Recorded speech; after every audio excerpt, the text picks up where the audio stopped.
Приветствую всех на канале Tony's Global Quest. С вами Тони. Сегодня прекрасный солнечный день и наступление весны. Конечно же, я собираюсь на прогулку, но не с пустыми руками. Сегодня я собираюсь затестировать мою новую систему для приготовления пищи. Лучшую в мире — это MSR реактор.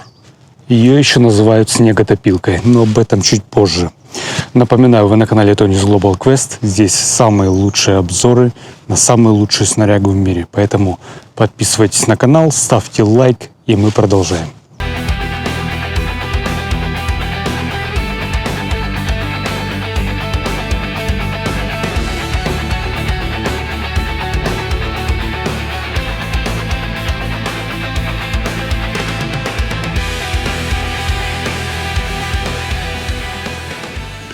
И вот она, система MSR реактор в полной комплектации. Баллон, конечно же, к ней не идет. В данном случае это версия на 1 литр. Есть еще на 1,7 литра и, насколько я знаю, на 2,5. Система поставляется в таком виде. Котелок, крышка к котелку и сам реактор. Вот такая вот дополнительная салфетка, чтобы не поцарапать внутрянку.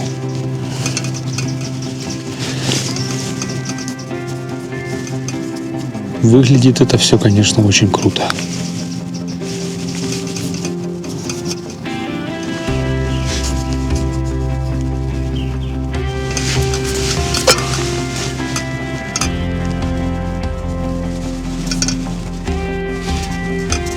Котелок изготовлен из алюминия. В данной версии на 1 литр котелок и полностью вся система в сборе будет весить до 450 грамм. Ветрозащита приварена прямо к котелку лазерной сваркой. По внешней части мы видим отверстия для забора воздуха. Они расположены довольно-таки высоко от реактора. Здесь расположены ребра жесткости, и они являются точкой опоры для самого реактора. Реактор вставляется вот таким образом. Котелок не крепится к самому реактору и держится на нем только за счет вот этого паза в 1 сантиметр. То есть, если случайно задеть котелок в то время, когда вода в нем кипит, он просто упадет. В этом, конечно, минус этой системы, это точно. И если упадет вся система, здесь есть такой специальный блокиратор, он находится где-то здесь внутри. И в случае падения системы этот клапан перекрывает подачу газа и тем самым предотвращает какое-либо возгорание в палатке. Кстати, насчет палатки. Есть большое предупреждение от компании MSR. Они запрещают использовать данную систему в закрытые палатки.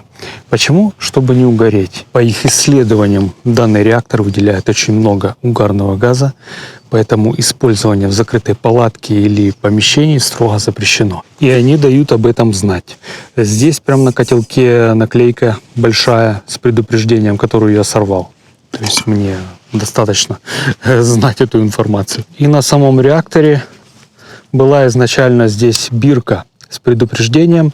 Она была сюда прикреплена с помощью не нитки, а с помощью тросика металлического. Но я ее в итоге все равно тоже срезал, потому что она мне здесь очень мешает. Плюс этого клапана в том, что он предотвращает возгорание, но его минус абсолютно в том, что если вдруг это произойдет, этот клапан заклинит, и вы не сможете его вернуть в первоначальное положение. То есть в палатке вы этого сделать не сможете. Его можно будет вернуть в первоначальное положение только в сервисе. А до этого никак. Ну или же вы будете носить с собой инструменты. И самое страшное, что вы останетесь без системы где-то высоко в горах, пока этот клапан будет зафиксирован в этом положении. Вот это 100% очень большая проблема данной системы. Но, в принципе, если аккуратно относиться, то, в принципе, никакой проблемы нет. И вдруг, если вы там что-то перевернете, да, каким-то образом, потому что быть может абсолютно все в горах, и это сохранит вам жизнь. Главный козырь этой системы – это ветроустойчивость, поэтому горелка не работает с открытым пламенем. Это инфракрасная газовая горелка с каталитическим излучателем мощностью 2,6 кВт, что позволяет закипятить 1 литр воды примерно 3-3,5 минуты. Зависит от объема котелка. 1 литр, 1,7 или же 2,5. С помощью этого регулятора можно очень точно выставить подачу газа. Регулятор исполнен из стали и тактильно приятного резинового материала, которым будет очень удобно пользоваться, если руки мокрые. Здесь есть стрелочка, указатель, в какую сторону выключать. Это очень важно, очень важно. У меня когда был JetBoil, я постоянно путался. Куда выключать? Вот, ты не помнишь просто, в каком положении стоит система. Ты постоянно ее можешь поставить в каком-то другом положении, и тебе может казаться, что ты выключаешь, на самом деле наоборот добавляешь. В общем, это очень важная информация, и она здесь не в избытке. То есть на самом регуляторе стрелочка, которая показывает на минус, и на самом реакторе вот здесь указаны еще плюс и минус. Это очень важно. Регулятор можно сложить вот таким образом, что очень удобно, и его можно аккуратно поместить в котелок, положить туда зажигалку, возможно, еще что-нибудь, тряпочку какую-нибудь. К сожалению, 230-граммовый баллон не влезет в котелок. Он довольно-таки широкий. Хотя не намного. Они могли, в принципе, сделать чуть шире котелок, чтобы поместился такой большой баллон, 230 грамм. Но не все так плохо. Сюда помещается баллон на 100 грамм. Сверху еще уложится горелка и, в принципе, такая себе мини-система. Но я хочу сказать, 100-граммовый баллон в большинстве случаев может быть достаточным. Почему? Потому что эта горелка, она очень экономная. Она очень экономит подачу газа. Здесь нет открытого пламени, я повторяю. Поэтому эта система позволяет более экономно использовать газ. Крышка фиксируется с помощью вот такого тросика. Довольно-таки прочная система. Сама ручка подпружинена, и она не доходит самоходом до края котелка. Поэтому этот тросик держит ее достаточно прочно. Крышка открывается и фиксируется вот в таком положении. Можно брать котелок, что-то там наливать, переливать. Крышка сама снимается. Так. Вот таким образом она снимается. Вот так это все дело выглядит. Довольно-таки прочно держится. Что-то там налить. На самой крышке есть такая вот штука. Ей можно закрыть это отверстие, если вы хотите, типа, чтобы вода закипела побыстрее. На крышке есть еще отверстие для того, чтобы можно было слить воду с макарон или что-то вроде того. Но вот это отверстие по центру, оно, в принципе, предназначено для пресса, кофе-пресса. Он вставляется через вот это отверстие, закрывается, и можно отцедить кофе. Я же просто жду, когда кофе осядет, наливаю себе, а потом от этой черной субстанции я избавляюсь, как, в принципе, это будете делать и с прессом. Поэтому пользы я в нем особой не вижу. Ну и как же без теста? Сейчас включу и попробую заварить себе чая. Правда, у меня нет достаточного количества воды, чтобы можно было залить котелок полностью. Но все равно мы затестим, попробуем, сколько там будет у меня воды. Так, вся вода, что у меня есть. Надеюсь, этого хватит. Она еще притом газированная. Просто в магазине не было обычной воды.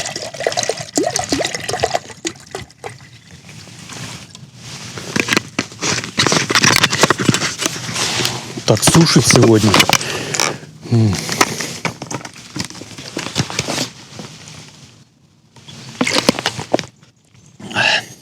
Но я думаю, в принципе, для теста хватит. Потому что мне еще возвращаться назад. Меня сушняк уже давит. Да, кстати, забыл упомянуть. Здесь нет пьезоподжига, поэтому я буду использовать зажигалку. Да. Так. Закрываем. Сразу ставить котелок на реактор нельзя. Нужно сперва запалить реактор, подождать, пока здесь не проявится вот эта эмблема МСР, и только тогда можно ставить котелок. Приступаем. Так, загорелось. Немного пламени было, конечно.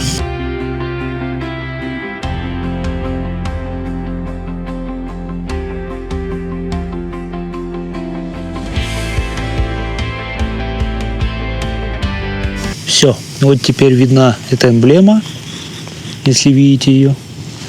Время ставить котелок. Так, а теперь засекаем. Так. Таймер, ага. Погнали. Отсчет времени пошел.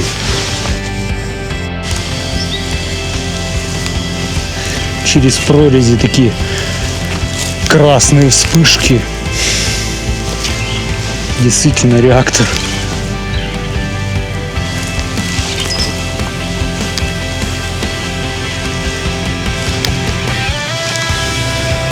Вода, кстати, там уже булькает.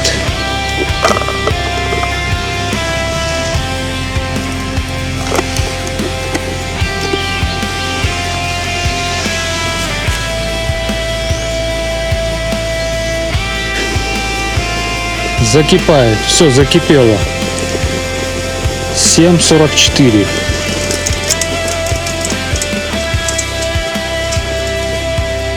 Все, и довольно-таки быстро я выключил. Обычно, когда у меня был джетбойл, я постоянно наворачивал наоборот больше. Пока еще понимал, куда надо откручивать, закручивать. Все. Водичка закипела. Заливаем чаек.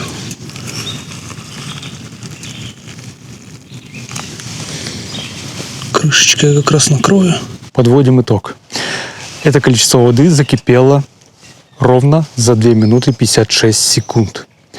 Это был не полный котелок, но больше половины. Соответственно, можно предполагать, что литра закипит за 3 минуты, где-то так, как указано производителем. Ну и подошло время приятной части пожинать плоды всего этого. Черный чай и пончик вот такой.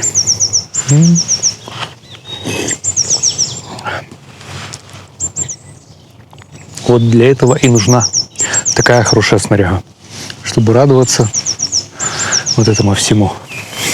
За вас, друзья. Один очень важный нюанс. На этом реакторе нельзя использовать сковороду. То есть там нет переходника, и так как у него нет открытого пламени, сковородка там non-possible. Поэтому я буду выкручиваться из этого таким способом. Я куплю себе маленькую горелку МСР или еще какой-нибудь фирмы. Она весит там до 100 грамм, это горелка. В случае, если мне захочется что-то пожарить там на сковороде. Естественно, буду брать с собой сковороду. И все, и никаких проблем. То есть 50 грамм. А система уже, конечно же, подходит для того, чтобы топить не снег. Там очень хорошая ветрозащита. Чисто для того, чтобы закипятить комфортно и быстро воду. Чтобы заварить себе сублиматы, залить себе чаек. И все такие дела. А сковорода это уже взял, на баллон накрутил эту горелку. И все, и пожарил себе там что-нибудь. Но это уже, конечно, где-то внизу у подножья гор. Потому что на ветру вряд ли там что-то там удастся пожарить. В общем, друзья, я желаю вам удачи в ваших путешествиях. Пользуйтесь только лучшим снаряжением и будьте осторожны. Вы были на канале Tony's Global Quest. С вами Тони. Надеюсь, вам понравился этот обзор на МСР реактор. Ставьте лайк этому видео и увидимся. До скорого.